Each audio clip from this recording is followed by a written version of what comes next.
তলিয়ে গেল এক শিশু। আপনারা স্ক্রিনের মধ্যে ফলো করুন, মারাত্মক একটা বিষয়। চলুন বন্ধুরা ভিডিওটি দেখে আসি।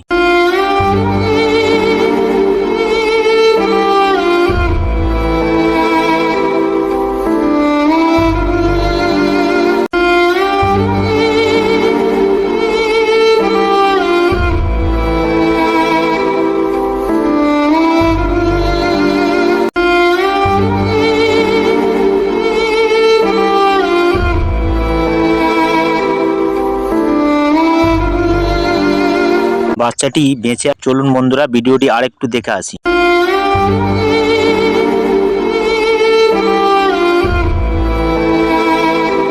বাচ্চাটি বন্ধুরা বেঁচে আছে এবং একেই বলে বন্ধুরা, সৃষ্টিকর্তা যদি বাঁচিয়ে রাখে, পৃথিবীর কোনো শক্তি তৈরি হয়নি তাকে মারার মতো। প্লিজ বন্ধুরা বাচ্চাটির জন্য একটি লাইক করে দেবেন এবং পরের ভিডিও দেখার জন্য আমার এই চ্যানেলটি সাবস্ক্রাইব করে রাখুন এবং ভিডিওটি বেশি বেশি করে শেয়ার